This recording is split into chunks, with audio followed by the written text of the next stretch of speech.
All right. Hello, my friends, and welcome back to another episode of the Health Detective Podcast by Functional Diagnostic Nutrition. My name is Evan Transu, aka Detective Ev, and I will be your host for today's show, episode number 353 of the Health Detective Podcast. And it's good to be back this week because we have another episode with the nerdy but very fitting glasses that I now have for this particular show. I think this is perfect. We have a guest that has been on a couple times in the past. One of our first guests, probably back in the day, I would imagine within the first 30 episodes. So it's always really cool to see where they're at in their career and the things that they've learned and the opinions that they have and developed over years of doing this. So we have a highly credentialed guest, and we will get to her in just a moment. First, I want to shout out, if you guys don't know about this somehow yet, you have a chance to meet a lot of the FDN team and possibly up to 100 FDNs in person October 17th through 19th in beautiful San Diego, California. And that is for the HICS conference. It's being hosted by Jeremy and Jen Maleka of Biocanic. Jen Maleka, long-term friend of FDN. She's actually the reason I got into FDN. She's the one who kind of sold me more or less. And she's actually the person who worked with my mom to help her restore her health. So I absolutely love those two. And they are hosting a conference for Biocanic, basically. But again, it's kind of more topics than just Biocanic, but it's on behalf of them. But this is basically the closest thing we've had to an FDN conference since 2019. I asked Jeremy live the other day when he was on with us, I said, how many FDNs are you expecting to be there based on current ticket sales? He's like, at least 100. So about 100 out of the 300 people at the conference will be FDNs. So if you guys would like to join us, go to hicks-live.com and use code HDP200 at checkout. That's good until the end of the month, August 31st, and you will get $200 off either ticket. I know times are tough for some people. If you can swing it right now, I definitely recommend getting the VIP ticket, only because you'll get to do a sunset cruise around Mission Bay. And, at this point with where everything's at, I sometimes I'm like, you got to be tight with money. And then other times I'm like, what's another 200, man? Like it just all goes so fast anyway. So you might as well blow it on a cruise around Mission Bay. Hicks-live.com, HDP 200 at checkout. And we would love to see you guys there. For our guest today, we're talking about a topic that is always a hit on this show, and it's mostly because I don't think this will ever go out of style, unfortunately. Unfortunately, just being because this seems to be happening more frequently, not less frequently, and we're going to dive into why that might be today. So I'll read her bio, and then we'll get into it. So Dr. Piper Gibson is a doctor of functional medicine, doctor of advanced holistic nutrition, traditional naturopathic doctor, FDN practitioner, and is also a board-certified doctor of natural medicine. Piper helps scared, frustrated, and overwhelmed parents get access to the tools and education they need so they can start reducing their child's tic disorder symptoms naturally. She is an international best-selling author and the founder of the Tic Disorder Institute, Regenerating Health. Her foundational program teaches parents holistic methods that will restore their child's health in the face of a potentially confusing and worrying diagnosis.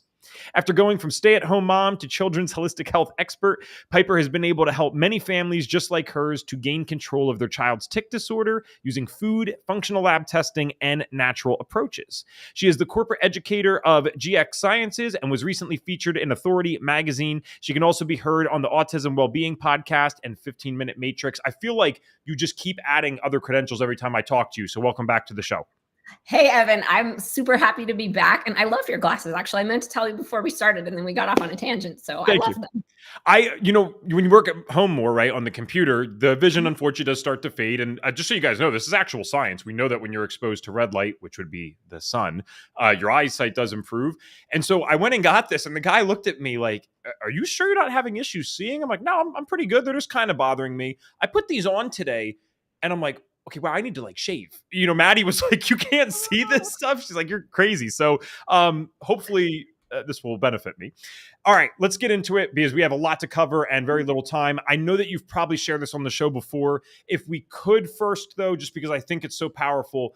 Again, you didn't go from stay-at-home mom to everything you have now because you were bored. It was a very powerful reason. So what was going on in your life and your child's life that led to you becoming the person that you are now? Yeah. So did not start out here. Of course, like you said, my son was diagnosed with a transient neurological tic. They're called provisional tics now. So in the last 13 years, the diagnosis has changed. But he was diagnosed with a transient neurological tic when he was 6. He's almost 19. But when the conventional approach failed us, I mean, we tried 8 different doctors, we tried 10 different prescriptions. At one point, our neurologist just looked at us and said, "Your son just needs a good spanking." And that for me was the catalyst. That was the turning point for me to say, this is not working. This child has something going on inside his body. His check engine light was blaring, something was going on. And it really led me down the rabbit hole to relearn every single thing that I thought I knew about health and wellness. And, FDN was actually the very first certification that I took. And then, of course, I've gone down every single rabbit hole since then. But it was really an integral part of me helping my son to heal his body and get back on track so that he could focus, flourish, function, live a normal life. So he is now 19. He starts college tomorrow. And it's been a wild journey. Yeah. Oh, I was about to say it's cool because it's not like I can keep up with everyone. We have a lot of friends on Facebook, but I do get to see some of the antics that have happened in the family over the years. So it's really cool. You always post funny stuff. So just to be a little more clear with the symptoms, what were some of the things that he was experiencing that, you got all these medications for and then eventually told, the spanking thing is basically, in other words, for we don't know what's going on and we don't know how to help it. So what were the symptoms specifically? So what I've noticed and what I can look back and see is that he really kind of started with this eye blinking, and it was rapid eye blinking. We go to the doctor and the doctor's like, "Oh, it's allergies. Just give him some Zyrtec." Well, that didn't help. Crazy, wild mood swings, Dr. Jekyll and Mr. Hyde. Like 1 second he was great, and the next second you were like, "What is happening?" We came home from a trip, and all of a sudden he was jerking his neck and twitching. Lots of repetitive words, like he would say Francisco over and over and over again, clearing his throat. The tic symptoms, the twitching and the throat clearing kind of happened pretty suddenly after a trip. But I can see that these symptoms just started to kind of pile on. So by the time he was 6, we were in full blown just tic disorder mode, where he was motor tics and vocal tics and behavior issues and a laundry list of symptoms. I've never even asked you this before. Were you aware that these people had these conditions prior to your son dealing with it, or was it kind of new in multiple senses? It was terrifying. I mean, we woke up one morning and he was just like, he could not stop. And my husband took a video. We went to the doctor. I was aware of Tourette's, but Tourette's that you're aware of is stuff that people really play on, like TV, where people are saying cuss words and bad words and things like that. That's a really rare form of Tourette's.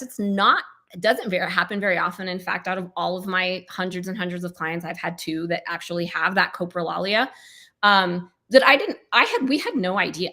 And when I went down that rabbit hole, there are thousands and thousands and thousands of families struggling with these same symptoms who are being written off just like we were. Well, and I think that's a really good point, because movies, unfortunately, whether it's mental health, physical health, or whatever it might be, they just amplify the most extreme versions, or really just what will get people to pay attention. And I don't mean this in a funny way. Of course, what's going to get the most attention is someone yelling curse words in the back of a room. There is, on a TV at least, comedic value to that. So it gets represented in that way. But a lot of the times you don't even necessarily know this person has this stuff. In your case, clearly this was obvious. But I remember my friend, he actually had this, he did call it Tourette's. I don't know if it was more than that, but I thought he was always stretching. Like, it just never even dawned on me until almost 2 years into friendship. But he would go like this almost with his neck. Mm-hmm. But he was always like someone that was super expressive like me. He had a lot of gestures. So I just thought he was like uncomfortable. And then sure enough, 2 years into the friendship, he's like, "Oh yeah, no, I have Tourette's. That's why I do that." I'm like, what? So it's absolutely not what people think. And some of the times you might not even realize what the person is dealing with and how uncomfortable they may be.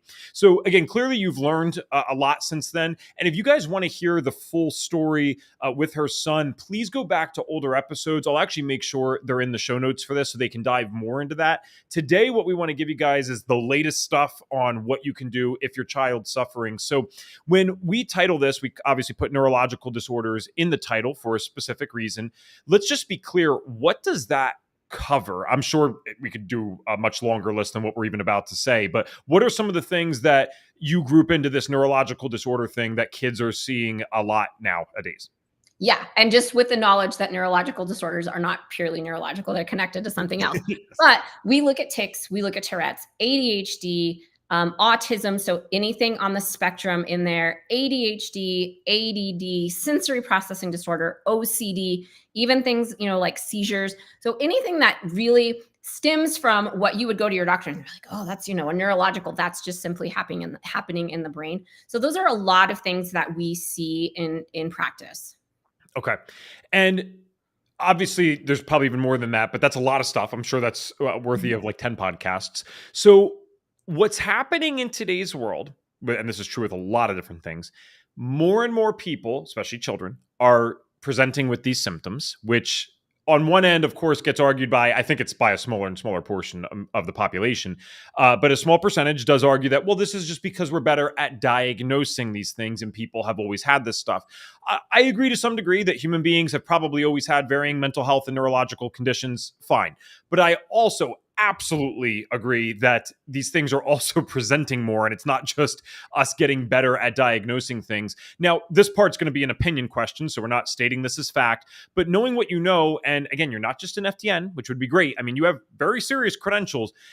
Based on what we're seeing now, what percentage of this do you think is just us getting better at diagnosing versus these are actually new symptom manifestations because of what's going on in today's world? Yeah, it is. It's really a compound factor. So, one, I do think you're correct. Like, oh, we're better at diagnosing. Another part of that is you have to look at insurance and how people are using insurance. And in order to use your insurance, you need to go to the doctor and you need to get a diagnosis code so that the doctor can get paid, so that your test can be ordered. All of these things have to have a code. So, when we start to look at that piece, it's like, oh, I have kids with 15 diagnoses because they've been to the doctor 15 times and the doctor keeps giving them a new diagnosis code so that the doctor can get paid. So I think that is part of it too. However, what we look at when we're looking at the study and data is that children are being diagnosed with more and more chronic diseases at a staggering rate, more in the past 50 years than we've ever seen before. And I do think it goes far beyond the diagnosis piece. They're getting diagnosed with stuff that adults weren't even diagnosed with 50 years ago because our environment has changed so drastically, and we can definitely dig into that. But I think it's really multi-factor when we look at what's happening with the diagnoses. And I do see a tendency for boys to be diagnosed far more than girls with these. And I think it's because boys are the target in classrooms. They're not sitting still. They're not behaving. They spend more time at the doctor getting medicated. So more boys are diagnosed with these things than girls. However, I do see a lot of girls in my practice. This is why I love bringing experts on in their respective topics, because we all, including myself, have these limited understandings of stuff. We're usually like mile wide, inch deep in this space. And then there's just unique things that I've never even thought about. Oh, duh, insurance codes. Like that's totally valid, right? So it's like not only what we're saying is probably true. Yes, it's a mix of getting better at diagnosing and it's actually happening more, but there's also incentives. So it could be all three of these things. So let's talk about some of the main causes if we can, because this is where we really get into the weeds. And I think this is something that you see in this space all the time. Forget even neurological disorders for a second. People get sick. We find something that works for us, and then we assume that everyone else must be sick because of that reason. Food, vaccines, COVID, 5G, whatever it is. I would love to believe it's that simple, that it's only one thing.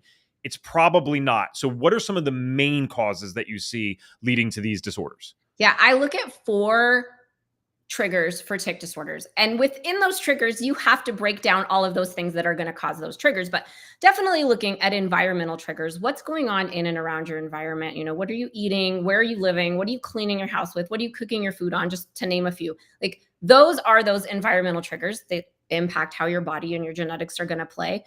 And then you got to look at those biological factors. What's going on in your body? Do you have underlying infections? Like, is it foods that you're eating that you shouldn't be? What are those multi-factored combinations within the body? So you have outside the body, you have inside the body. And then we have to look at physical factors as a physical trigger. I mean, these kids go to school, they sit on their butts all day, they come home, they exercise their thumbs, or are they like hardcore athlete and they're doing just so much stress on their body that they're having a reaction? So we have to look at what are those physical factors.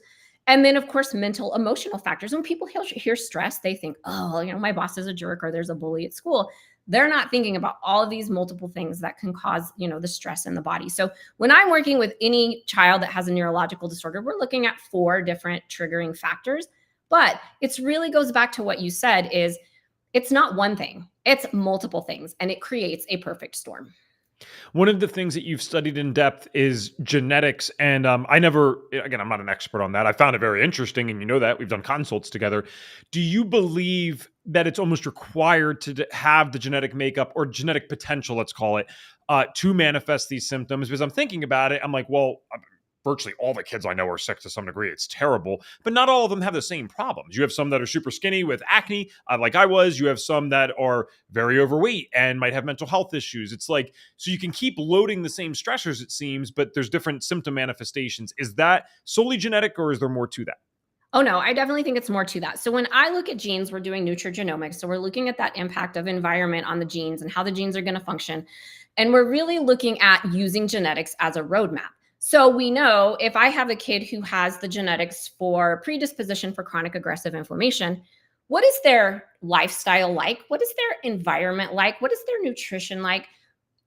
We look at those things that are unique to them in comparison with their genetics. And then we can start to make those changes within the environment so that they can live more of an anti-inflammatory lifestyle, or, if it's nutrient deficiency. So it's really not, I don't look at genetics as, I like to say, it's the, oh my gosh, I'm going to die genes. That's not what we're looking at. We're looking at how we can use genetics as a roadmap to really get these kids better. But I'll tell you, my practice is skewed. Every single client in my practice has the genetics for chronic aggressive inflammation, which I do think definitely plays a role, because we're seeing that inflammatory response in the immune system that then impacts the brain. So, okay, so these it's maybe fair to say then these certain genetic SNPs are overrepresented in certain populations, and what's happening in today's world is everything is acting on this stuff. So of course these people are going to manifest with certain symptoms. I feel like even myself, I do everything that I can, right? Everything that I know how to do. And just living in America, I mean, when you think about the chemicals that exist in our environment, I mean, you could do the best that you want with food. It's still not as high quality as some other countries. You can do the best that you want with water. It's still not as high quality as other countries. And I'm not attempting to fearmonger anyone. I actually, in a sense, I'm trying to be encouraging, because I don't want you to feel discouraged if you're trying all this stuff and it hasn't worked. I mean, you got to damn near live in a bubble in America to avoid this stuff. However, the good news is I've overcome a lot of stuff. You've helped hundreds of people overcome stuff. So there has to be something that we can do here to fight even one of the nastiest countries in the world in terms of the stuff that we're putting into our bodies. So let's say, someone doesn't have the time or money right now for a genetic test. They have to start with the lifestyle things. Are there core lifestyle actions that you see people needing to take that are helping the kids? Because I know it can be hard to apply lifestyle stuff to kids sometimes, especially if they're going to school and, their buddy's bringing out a Snickers bar every day. right. So yeah, for me, it's really, this is where I always am going to fall back to those FDN principles: the diet, rest, exercise, stress reduction, supplementation. And you can do all of those things without having to test. And there really are those general factors that people need to start with. What are you eating? Are you eating packaged, processed, boxed, bottled, barcoded food? Stop. Reduce the sugar, the gluten, the dairy, the junk that you're eating. Do you have screens in your room? Is your kid on their iPad at 10 o'clock at night? Get them out. Make sure your kid is sleeping. Turn off the Wi-Fi, or, whatever the case may be. So, making sure they're sleeping, making sure that they're moving, not sitting on their butts all day. The stress reduction in general, looking at your house. Well, I'm cleaning with bleach and I'm cleaning with Pine Sol, and we cook in nonstick cookware and we drink out of all these plastic cups. Like, okay, we could switch that fairly easily. And then of course, if there's any supplementation piece, and that to me, the supplementation piece does need a little more testing, because sometimes we're just throwing spaghetti at the wall to see what fits with supplements. But yeah, I mean, I really think that you can start with the basics to start to make a difference. And like, I have a not a client, but someone who's like, they want to work with me, that just wasn't going to happen. And they started using the supplements that I had recommended and changed their diet and started doing these things. And she was like, we saw just a huge difference from doing just those key pieces. It worked. With the diet side, I'd love to dive more into that, because I know the parents that are listening to something like this probably fully understand their kid's diet should be better. And then again, there's the practical side of like, how do I make this work for someone who's young and exposed to other people or their school or whatever it is? And I will say the one piece of good news with this is it's not that you don't have to do it differently than most people. You're definitely going to be different than most people.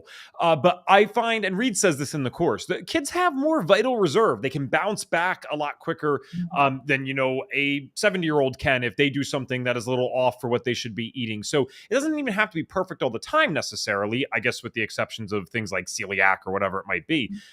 So what are the general principles? Because remember, Piper, one of the things that's different now is we're on YouTube since the last time you've been on. So people are clicking on this that might not know anything about us. So they might not have an idea. Is Piper a vegan person? Is she a carnivore? Is she not extreme on either end? So what would be the general principles that could help a kid with neurological disorders that are still practical?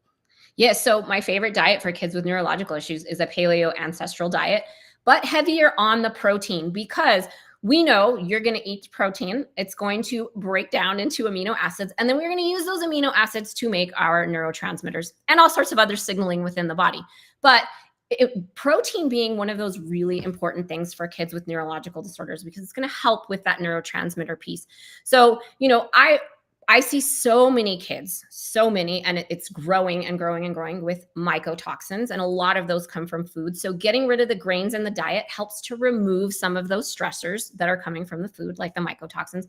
But definitely looking at more of an ancestral diet, meats, fruits, vegetables, heavier on the protein side, because those nutrients are going to be more beneficial for those kids, for everybody. Yes. And if you guys, this is one of the cases where I would definitely love for you to ask questions if you have them. I mean, it's rare that you get someone with this level of credentials just coming on and answering questions. So if you guys are watching right now, you're more than welcome to throw them in the chat, and I will prioritize them soon. I still have some of my main questions for Piper, though. So the next thing I want to talk about is testing, because you utilize genetic testing. You're also a trained FDN, so you utilize some of our testing. You have other credentials, like we said. So I'd love to know now, what are some of the main tests? I don't want to set anyone, I guess, astray, because they might not be able to have access to these things immediately. But if you work with someone like Piper or another practitioner, you could. So what are your favorite tests for getting to, let's call it not the root, but the bottom of what's going on for some of these kids with neurological disorders? All of them. I love, really looking at a stool pathogen is going to be a standard in my practice. What's going on in your gut? Because your gut and brain are connected. So we're going to look at the gut. Definitely food sensitivities, and not food sensitivities for me are not a standalone test. I don't just look at it and go, oh, you're sensitive to these things. It's like, how does this food sensitivity apply to what's going on in the gut or what's going on with genetics? Every single person that comes to see me, we do a genetic panel. I have 2 of my own genetic panels that I've created that are exclusive to what my clients get. And then mycotox, heavy metal, environmental toxins, really kind of key. And then I take all of that test data and really look at what is that number one thing we want to start with. And then we move to the next one and the next one all the way down the line. But really creating that unique, individualized plan for people based on really what we're seeing with the testing in comparison with what's going on with their health history. We want that snapshot of what's going on in their diet, lifestyle. We do have a question from the audience. I think this is great here. I don't know why this is not showing up here. So I'm going to comment it, and then I will show it for you guys so you can see it. Someone said, will you touch on advice for parents with a toddler who had a TBI per hemorrhagic brain stroke at birth? I'm never going to pretend I know something that I don't. So hopefully this is you, Doc. Yeah. So this is really a complex kind of, what can you do? Yes, we know that is a major neurological event for sure. But what can you do after that to continue to support this child? One of them is going to be making sure that you're eating a lower inflammatory diet, really looking at that, looking at your physician and talking to your physician. Is there a reason that maybe we have blood clot issues? Is there a reason that we're having these kinds of things? So, working with your physician on that information, but definitely looking at diet, really looking at how you keep your environment clean and safe. And for somebody like this, I would say looking at a genetic panel would be great. And I'm not talking about those $99 genetic panels that you get at the, discount store, but somebody who knows what they're doing, because they can really take that data and help you design a very specific low inflammatory lifestyle with all of the different nutrients that you need in the right order, in the right amount, at the right time. So really looking at how you can support your kid's body, genetics as a roadmap is fantastic. And if you can't afford genetics, going back to those simple steps that I really talked to Evan about, which is following more of that clean ancestral type of diet, making sure that your kid is sleeping, not looking at all of the screens, getting all of the movement. But because that is a serious neurological event, also, looking at those factors and how you can work with a good neurologist. And I actually know a couple of really good neurologists who work in the holistic space as well. So that might be a good option for you. And if you want that information, just reach out to me and I can give you that info. That's awesome. Thank you. You should also give it to us. I'd love to have him on the podcast if they do that. That'd be an I interesting. will, and I will give it to you. I can't think of his name right now. I have his book. That's okay. And I actually trained him in genetics in his practice, and I don't know. I'm just blanking. So no, that'd be sweet. I don't think we've ever had a neurologist on, so thank you very much. I'll Going back to this real quick, it's a follow-up question from myself, and it's above my pay grade, but I'm trying to connect these things here. So the traumatic brain injury, that's what TBI is for those that don't know. I have heard multiple times, I think even from GX Sciences, that you can use the genetic testing for TBIs because you could see.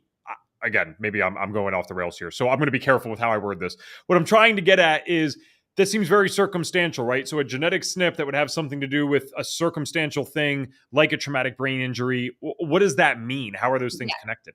So let me break it down for you. I'm going to give you an example. So yes, we can do TBI testing for genetics, and all of those TBI variants are actually in the panel that I use anyway. But when we're looking at that, for example, I have many clients who have what's called a GAD1 variant. So GAD1 variants really have to do with how your body uses glutamine to create GABA. GABA is this calming neurotransmitter.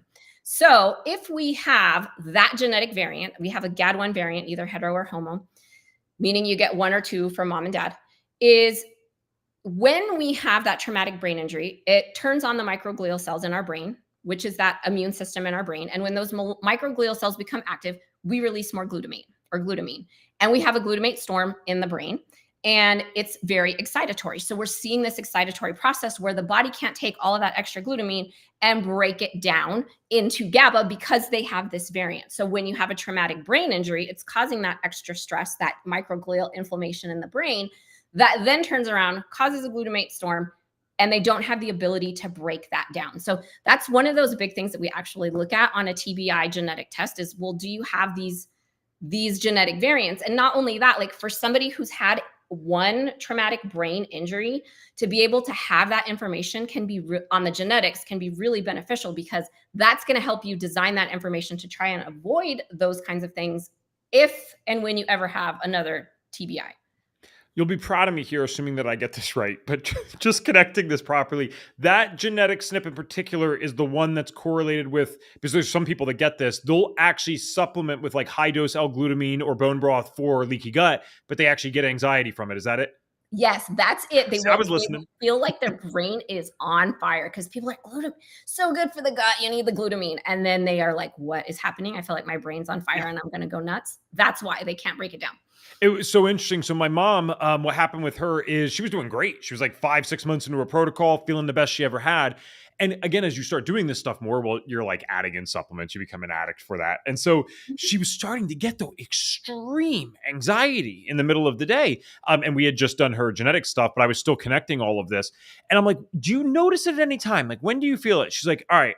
She's looking at her chart, but she wrote everything down. She's like, the only thing, and I have no idea, Ev, if this is even remotely correlated, it seems to kind of be correlated when I'm either taking this supplement or like an hour after I drank my bone broth. And I'm like, oh my gosh. So she has the GAD1 thing on her genetic profile. And I'm like, I don't know if this is it, Mom, but just try those two things. That's all we're going to change. She did that and bam, it went away. Now, to be clear too, so just so people don't get scared here of L-glutamine, because it can be an amazing thing, especially for intestinal. There is a chance that even if you have this, though, this is not going to necessarily manifest this way, correct?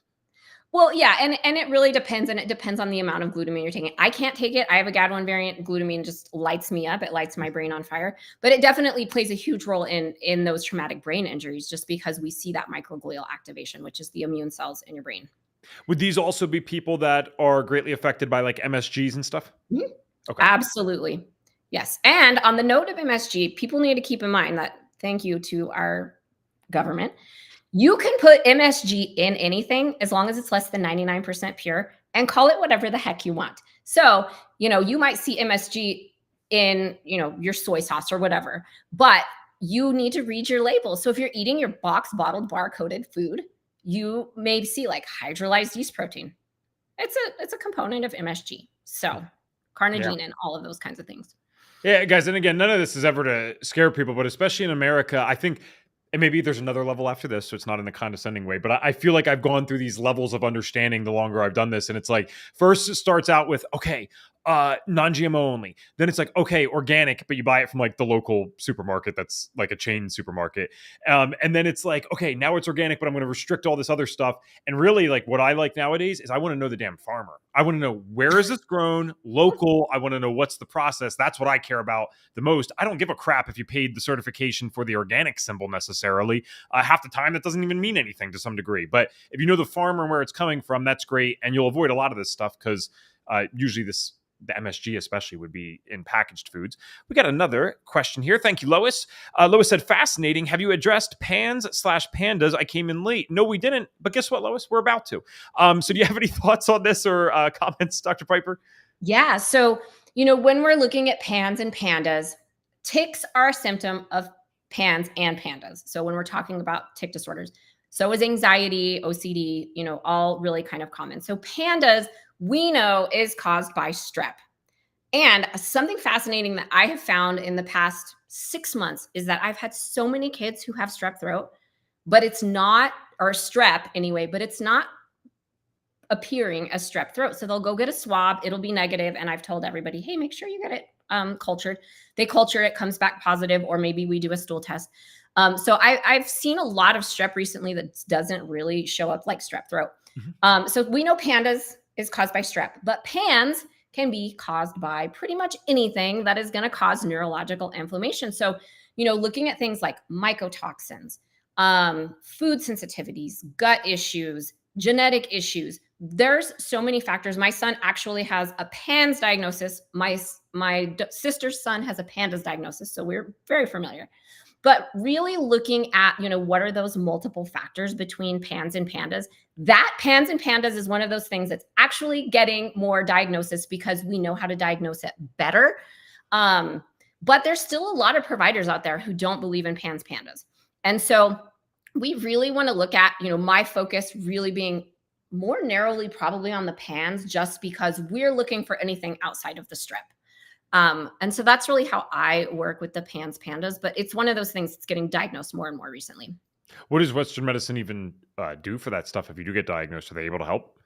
Depends on who you go to. I mean, my son got that PANS diagnosis when he was 7 or 8. We had to go to a specialist, and I'll tell you honestly, I didn't even know he had the PANS diagnosis until I was meeting with her last year. And she was like, well, he has this PANS diagnosis. I was like, no, I didn't know that. Because it wasn't something that, for us, we were at the point where we were like, what's at the root? I don't care what the diagnosis is. I don't care what the code is. What's going on inside this child's body? And that's really the most important part for me. Yeah, hopefully. Well, this is a little early, Lois, but I kind of like asking this question anyway. So while we're on the topic, that's fine. I don't want to put you on the spot here. Do you have a success story of a kid or someone that might have dealt with these conditions and they're doing better now? I have tons and tons of success. Well, your own, I guess, is one to some degree. Yeah, I mean, our own is one, but I don't really tell that one as much anymore, just because I've got so many other great stories. But one of the children that came to me, she just turned 16, so she was 13 when she came. She had been diagnosed with everything. I mean, she was Tourette's, she was tics, she was PANS, she had, OCD, SPD, she had everything in the world. And what we did all the testing. We used my process to look at, what was going on. We connected all the dots. We looked at all of her information. And so now she is 16. She no longer has any of those symptoms that she was dealing with. She's getting ready to try out for American Idol. Her favorite thing to say is, I can move now because I want to, not because I have to. Mm-hmm. So we do have tons and tons of success stories for clients who, I have one in Australia who we did all of the work. Mom said, kid could not run 5 minutes to save his life. Like, he was a couch potato. A year later, 1 year, kid is winning state track championships in Australia because we have done all this work. Wow. Well, it sounds like a success to me. Nice. We got some more questions coming through. Awesome. Thank you, everyone. Tracy asked, do some of these things you're mentioning apply to those suffering with seizures, even if they don't have a tic disorder? Absolutely. So when we're looking at seizures, yes, there is, and you want to make sure on the seizure piece that you do have a really good neurologist who can, is there some kind of structural, is there some kind of damage?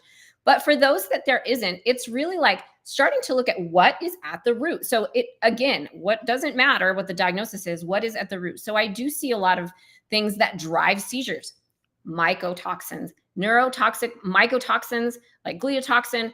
Absolutely. One of those big triggers. You have a kid who's having seizures all the time, and you've done all the neurological piece and you've done all the brain scans, and they're like, there's nothing going on. You want to start testing. Well, what's going on in their gut? I mean, and you have to look at how the fact is, maybe they have a mycotoxin that is then driven them to the point where they have heavy metals and parasites and all of these things. But we really have to start to look at what is the root. And we have to look at diet.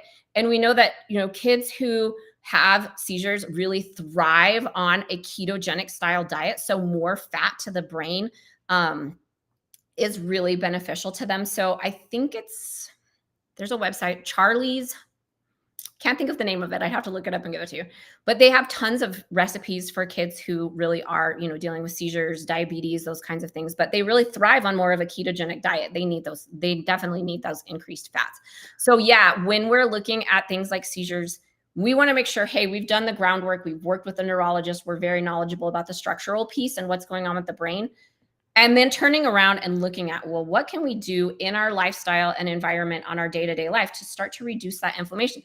Looking at genetics is we can actually look at the genes doing these genetic panels and say, okay, well, you GAD1, it is possible that you end up with a seizure because you have a GAD1 variant. It's possible. I can't say that I see it, but we have to look at that piece as well. I love that not that I want to dive us into the weeds here, so I'll just kind of go over it quick, but I love that you brought up the ketogenic diet for seizures because, of course, keto is looked at as a fad now by many people. But not only is what you're saying not an opinion or just from anecdotal experience, this has been known since the earlier 1900s. And why that's not widespread information, like my little cousin was diagnosed with epilepsy just several years ago, and it's like, this is science. This has been known for decades, and they didn't talk about diet with him at all. So now, am I saying that the doctor in the office diagnosing him understands the science behind this and is hiding it from him and my uncle? No. I'm not saying that. I'm saying that it's amazing that this isn't taught or widespread information because anyone can go do that. It's not very profitable, I suppose. Lois has one more thing, if we may. No problem, Lois. Thank you. Any direction for emotional care for siblings and family? Oh, I guess this means because I don't even think about this sometimes, but for the kids experiencing this must have been incredibly stressful for people like yourself and other family members. So yeah, what do you guys do for that? Yeah, so I actually have a colleague that I work very closely with who they have a program. She's a child life specialist. So child life specialists are not like your typical talk therapist. They are really in the weeds looking at how they can help your child cope. And this is why we have become so close, is because I don't know how to cope. I'm the worst coper on the planet. I can't teach my kids how to cope. But to have someone on my team or that works closely with my team, she's not on my team, but works closely with my team to be able to say, you guys really need this emotional support. Do you care if I drop her info? Oh, no, please. Okay. So her name is Sarah Seffert. She owns a company called Soul Skills Therapeutics. And this is her jam. She supports children and families, especially those who have chronic illnesses. We share a ton of clients together, but really help to give them those skills that they need. So not just mom, but the kid, and they give them all of the data and the info and everything they need step by step to really help manage those emotions and what that's like for them. So she's a great resource. I just put her website there. So it is soulskillstherapeutics.com. And I mean, I only got to see it for half a second, right? We're live, but just really cool, especially as someone who's been on the opposite end of this, not necessarily neurological disorders, although looking back, that's probably connected. But I mean, when I'm a kid, panic disorder, depression, running away from home, just outbursts, a lot of crazy stuff going on. I feel like stuff like this would have been very beneficial, right? Not only the other stuff we're talking about, but the stuff that you just mentioned with Sarah, I believe you called her. That's her name, right? Yeah. Yep. Okay, cool. Awesome. Thank you for sharing that. Really cool. All right. Wow, 40 minutes in already. It always flies by with you. I feel like we could spend forever talking about these things. So clearly, we already went over a case with Lois's question about, a success story regarding PAN or what is it? Pans or Pandas. PANDAS. There we go. Thank you. But I would love to just get one in kind of general. And here's what I mean. I love to know the success stories that really stand out. Maybe you've answered this the same way before. That's totally fine. Maybe a new one's come up. I would just love to talk about a client testimonial of something where I particularly like when they feel like they're at the end of their rope, and then they come to an FDN practitioner or someone who's an FDN and a lot of other things. And this is really where their life changes. I think it's the most amazing thing. So are there any stories like that stick out? Yeah. So one of my early clients, mom called. She was desperate. I see people all over the world, but they live very far away from me. And she said, "Listen, my son is in the mental institution. He's been here 3 times." She's like, "We're desperate. We don't know what to do. This child's never going to live a normal life." I think he was about 16 at the time. "Can you help me?" And I said, "Let's do all of these things." So we went again through the process, and really really early on, after they got him out of the mental institution, we started making the diet changes. So we did the testing, we figured out what he needed, we started applying everything to him. And this was a mom who was like, the kid couldn't leave the house, and the kid would be awake in the middle of the night, not sleeping, like hallucinating. And it was really very rough for them. She really was desperate. She's like, "You were my last hope."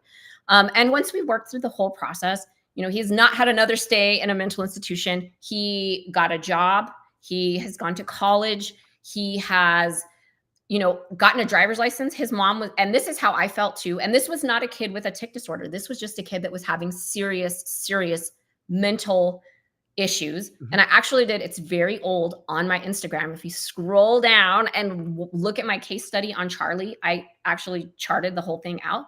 But, now he's in his 20s and he's thriving. And I've worked with brother, and I've worked with mom, and I've worked with sister.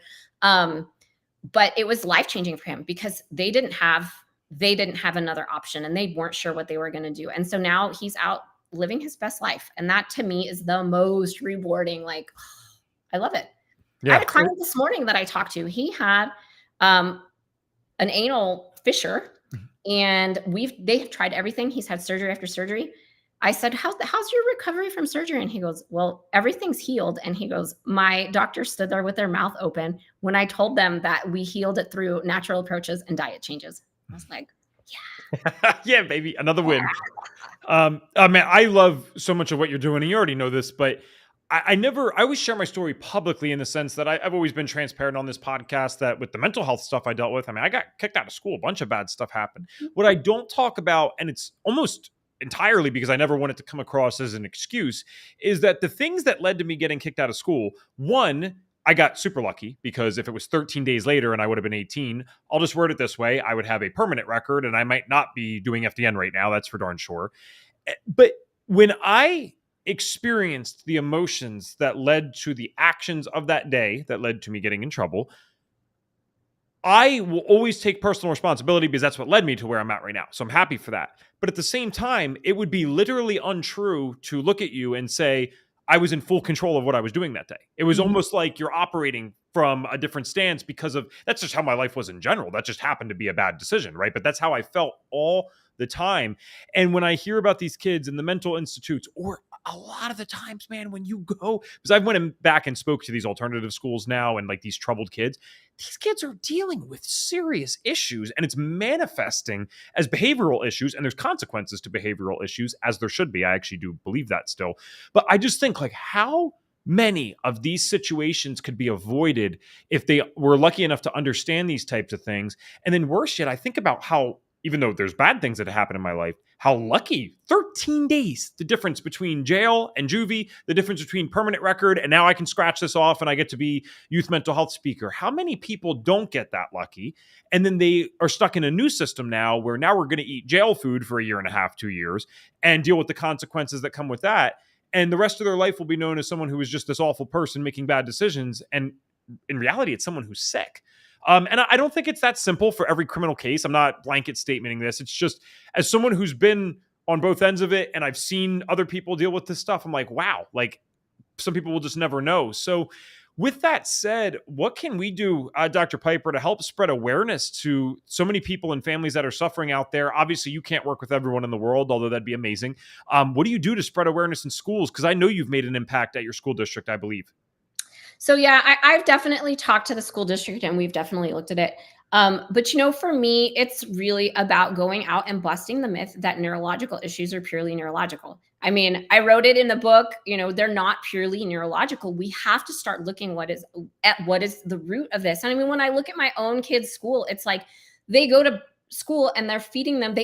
We live in a very low income town, so they feed everybody for free. But the things they're feeding them are, oh, here's your crumb cake and your fruit juice, which is not juice. It's fructose corn syrup crap.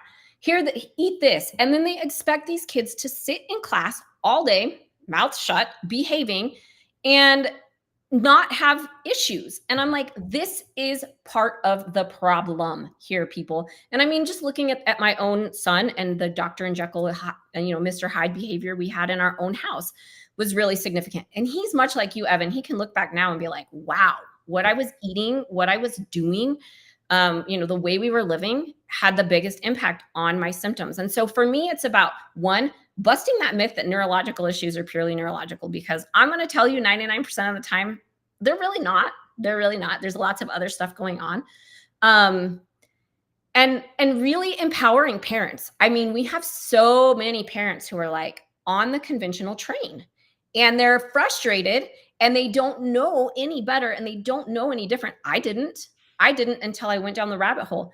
But I think it's a matter of educating more people on your conventional approach may not be the magical answer that you're looking for, basically. Absolutely. All right, so we talked about, or alluded to the book, alluded to the fact that you help people all the time. So let's talk about where they can find that. What is the book called? Where can they find that? And where can they find you? So the book is called TikTok. It's such a good Common name. Misconceptions, Real Conversations, and Natural Approaches to Tic Disorders. It's just on Amazon. Super easy weekend read. I wanted parents to have a different perspective about neurological tic disorders. So they can grab the book on Amazon. You can find me at regenerating.health. It's www.regenerating.health. We offer a free initial consult to everybody. I mean, we want to see are we going to work well together? So regenerating.health. And then there's tons of bingeable content on my website. There's a YouTube channel. I mean, go there and binge yourself. Go ahead. And we have a Facebook group called Tic Disorder Secrets, a Natural Approach, that people can join and get some more bingeable goodies in there too. If you guys are long-term listeners and remember the 4 nurses that we had on, including like Sabrina Bailey and stuff, when she was talking about the group that led her eventually to Dr. Piper and FDN, that was that's the same group that she's talking about, right? Or was it a different group that you ran at the time? That is the group. And she's actually working for me now as one of my genomic specialists. So we're doing a bunch of training and she's actually working as one of my genomic specialists for me now. So yeah. Full circle, baby. Awesome. Full circle. And her daughter's doing amazing. That's another really great testimonial case that's on the website that you can look at. It's Sabrina and Lily Bailey. But yeah, I mean, she went from she walked into her mom's room and said, I just don't want to be alive anymore. And she was little, like 11 or 12. Mm-hmm. And so her mom came to me. We're desperate. She said, I was on the internet in the middle of the night and I found you. And now here we are. So another really good case study. Amazing. So amazing. You know how passionate I am about helping kids, and a lot of adults are dealing with this same stuff. Well, it's literally the same stuff, but we learn not to say that to other people. Like if they were having the same thought as that daughter, you learn not to say that because that doesn't get received well, even if you are feeling that. By the way, I'm not encouraging anyone to not share if they're experiencing those thoughts. Obviously get help. I'm just saying the filter is not on a kid, nor is the emotional intelligence there yet. So they share these things. You're like, what do you make of this? The last thing we're thinking about is natural health and neurological disorders when someone says that. But the reality is that could be the thing that helps a lot of these kids. So just love the work that you're doing. One final question before the signature question, which you definitely know on the show. I just have to ask, what are your goals now, man? Because you are always so fired up about this, so passionate. I know that your business is killing it and expanding. What does the future look like for you? What's the goals? Yeah, I'm actually teaching at A4M's Pediatric Symposium in September. Nice. So I am teaching on precision medicine for tic disorders and sports performance, because that was a happy accident in our practices. All of these kids are now exceptional athletes. So I'm teaching at A4M. I'm going to continue to go out and bust the myths of what is going on. We're actually consider doing a provider training program for people who want to work specifically in neurological pediatric disorders, and how, we can train them to be able to do that in their practice Amazing. holistically. Cool. Let's see. Well, I won't remember the last answer, admittedly, but I'll go back and just see if it changes because it's cool if it evolves and it's equally powerful. It's the same thing. If it's the same thing. So, our signature question is if we could give you a magic wand, and now just speaking generally, not necessarily about tic disorders or anything like that, but if we could give you that magic wand, you wave it, and you can get all of our viewers and listeners to do one thing for their health, whether that's start doing one thing, or you can get us all to stop doing one thing. What's the one thing that Dr. Piper gets us to do? Yep. And this is my same answer from last time. I can tell you that because it's my same answer all the time. If you are just starting out, get rid of all of the processed sugar in your diet. Get rid of it. Stop eating the garbage sugar. It's just causing more inflammation and more stress on your child's body. Get rid of the sugar. That's my number one free tip for everybody. Stop it. Stop eating it. Get rid of it. You don't need a Coca-Cola at lunch. Stop. The end. Thank you so much for coming on again. Regenerating.health is where you can find her. This is not some new person in the space, guys. This is someone working with hundreds and hundreds of people over the years, consistently coming on, knowing more about her space, and has been with the same niche forever, right? So if someone really needs help and they don't want to like test out someone brand new, which I get, this is definitely the